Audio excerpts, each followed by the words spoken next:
or you are using their laptop. If it's on, or you are using their laptop. What's happening?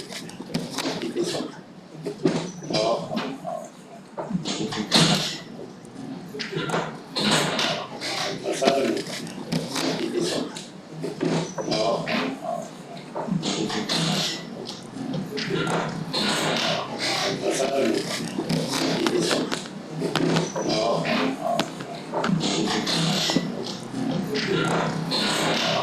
What's happening? If it's on, or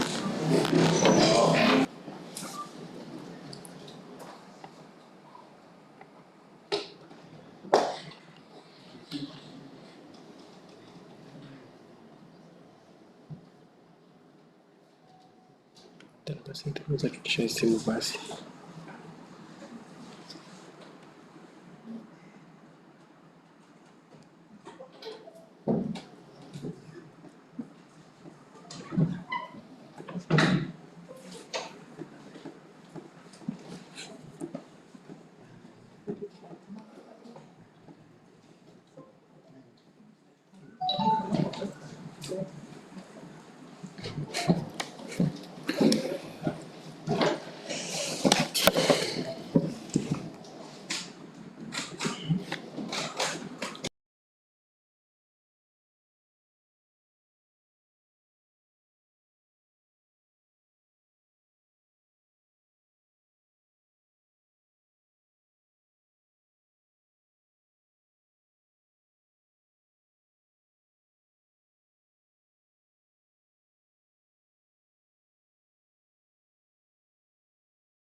So I'll mainly focus on 4 conventions, that is the Basil, Rotterdam, Stockholm, and Minamata conventions on environmental issues. And then I'll finish up with one of the governing bodies, that is United Nations Environment Assembly. So if I move to the slide on my outline of presentation. So that is, go to the outline, or probably that doesn't have an outline, but what I intend to present is environment and pollution definitions. And then we look at the Basil Convention, what is it all about, the Rotterdam Convention, and we also look at the Stockholm Convention, and then the synergies. How do these 3 conventions work together to achieve the various goals? I'll also touch on the Minamata Convention. All these conventions are related to chemical production and management, from the type of production, the time of disposal. Then finally, we have the United Nations Environment Assembly. Next slide. So, multilateral environmental agreements share the common objective of protecting human health and the environment from hazardous chemicals and waste. When you talk about environment, you're mainly referring to the physical, chemical, and biotic factors which determine its form and survival. So we mainly look at some of the factors that may interfere with the balance in the environment in terms of chemicals and other hazardous wastes. So you talk about pollution. Environmental pollution is just contamination of the physical and biological components of the earth, that is the atmosphere system, to such an extent that it interferes with the proper functioning of the whole system. Next slide is on the Basil Convention.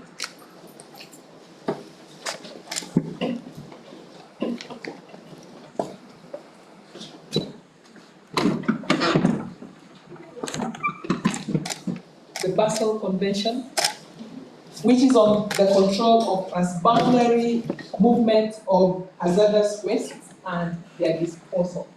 So this convention was mainly called to ensure that hazardous wastes are properly transported with the knowledge of members of various communities or parties taking part in receiving, importing the chemicals and also the exporters of the chemicals.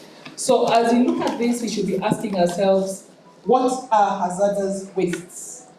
Hazardous wastes are explosive, they are flammable, they are reactive, they are poisonous, infectious, corrosive, toxic, or they are ecotoxic.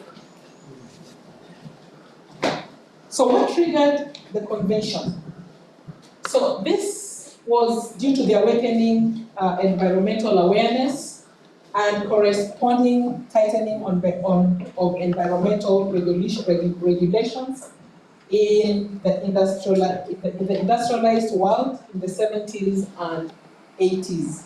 So the awareness increased public resistance to the disposal of hazardous wastes, especially in the developed countries or the industrialized countries. So the ordinary people resisted the disposal of waste in their communities, and this was mainly referred to as not in my backyard syndrome, where everybody refused to see any hazardous waste being disposed near where they stay. So what did this lead to? So to try and curb the disposal of wastes, there was escalation of disposal costs to the manufacturers, and this led to the manufacturers looking for cheap methods or cheap means of disposing of their hazardous waste, and they did this by disposing the hazardous waste to countries with less developed and countries which are less developed, and regulations and enforcement mechanisms were lacking. And some of those countries were in the Eastern Europe, and of course, Africa is also one of them.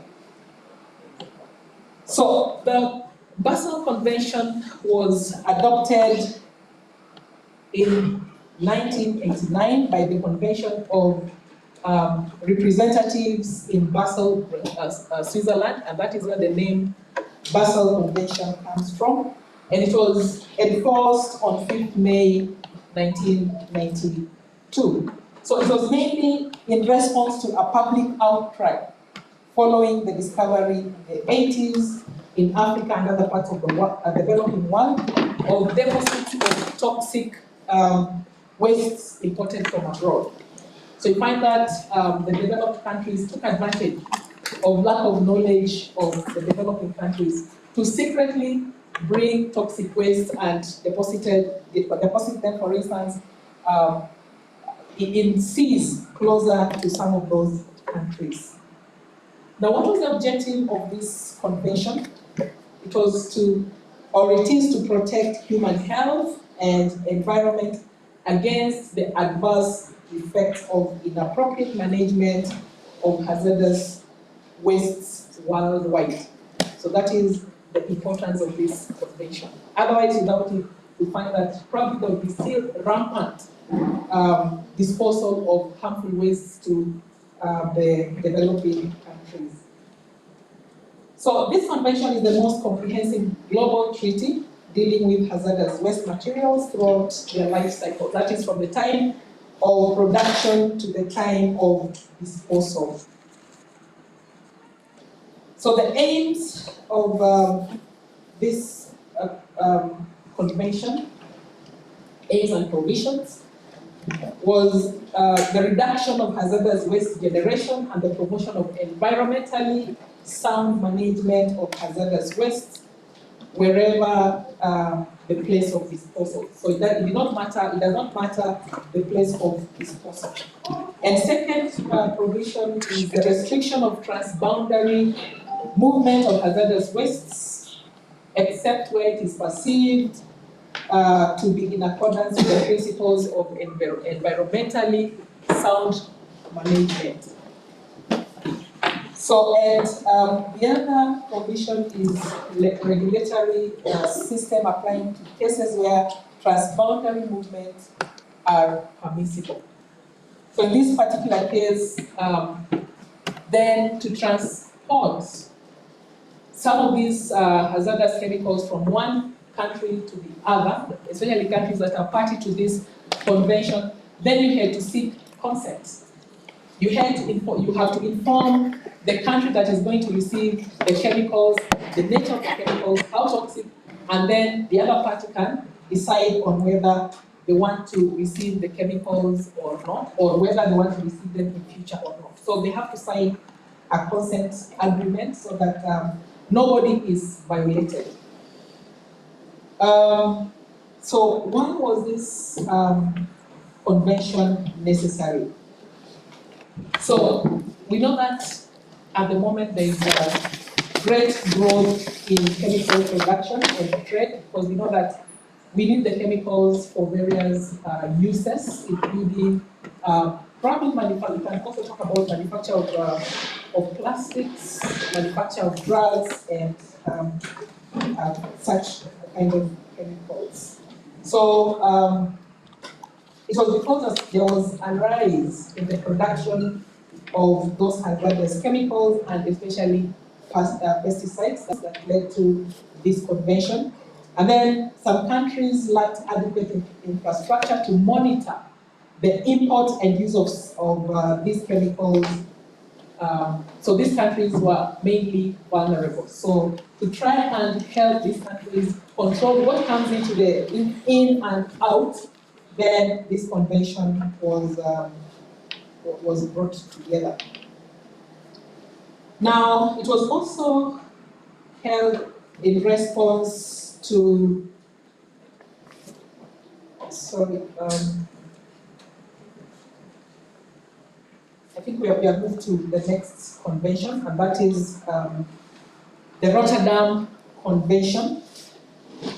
And the Rotterdam Convention is the one that dealt with hazardous chemicals. So the question is, why was it necessary? So I said it's because of growth in the production of hazardous chemicals and pesticides, and also the fact that some countries, especially the developing countries, lacked adequate infrastructure to monitor the import and use of some of these hazardous chemicals. And also, this convention was in response to the concerns by FAO, which launched the International Code of Conduct on the Distribution and Use of Pesticides. This is a Food and Agriculture Organization. So it is mainly concerned with food, and therefore there was concern that the pesticides that were being used had, they're absorbed by various crops and therefore consumed by human beings, and therefore they are negative effect. So it is also in response to the concerns. UNEP established the London guidelines for the exchange of information on chemicals in international trade. So in 1989, the two organizations, that is FAO and UNEP,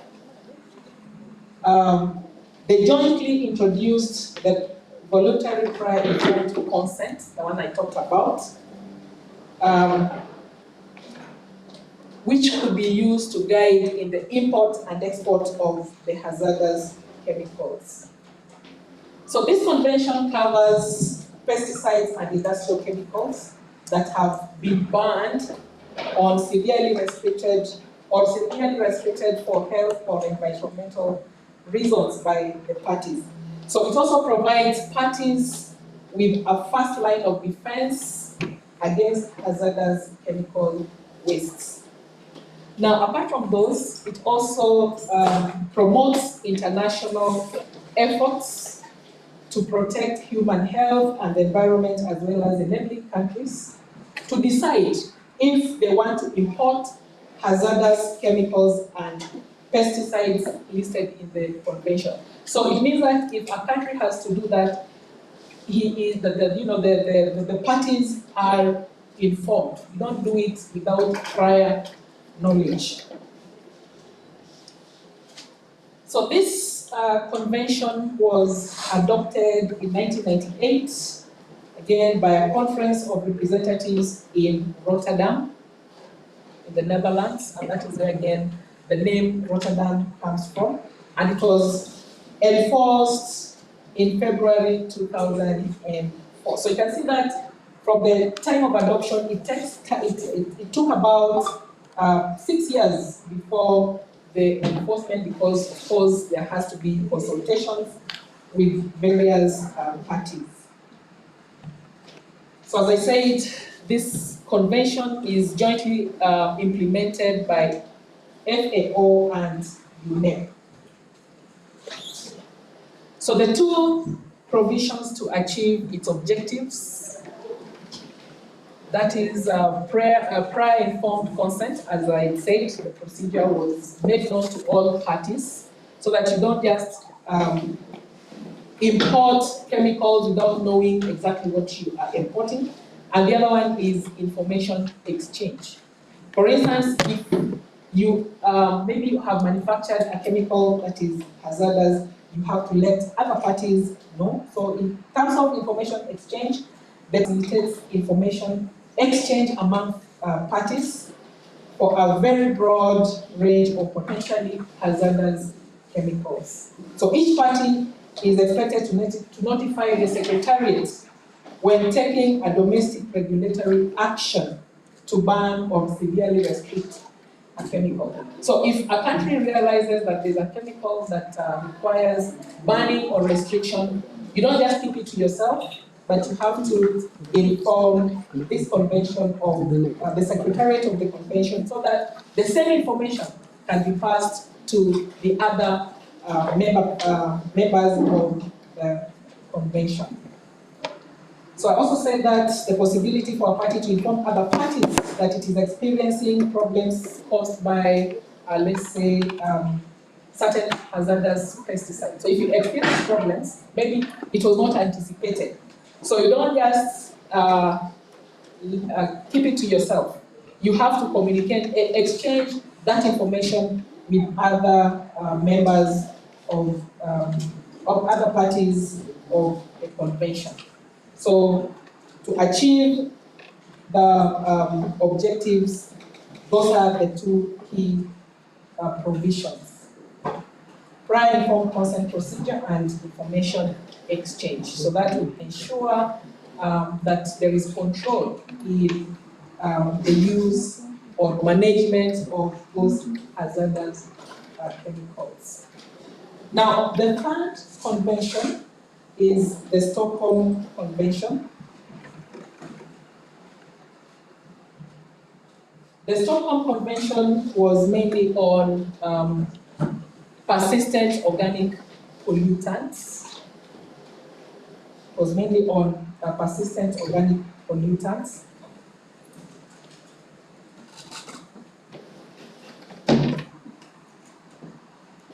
So if you think about POPs, they have various effects on human health and the environment, and even on wildlife.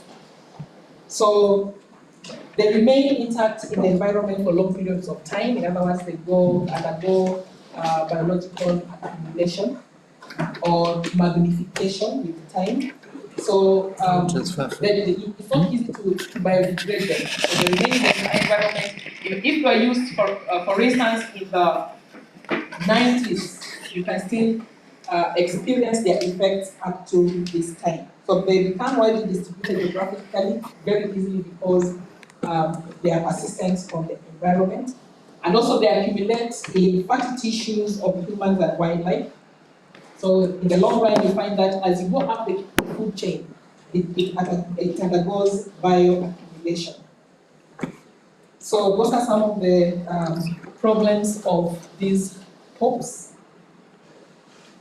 Now, examples of the POPs, that is persistent organic pollutants, are as listed there. Those are just some of the chemicals that persist on the environment after release. So there is need to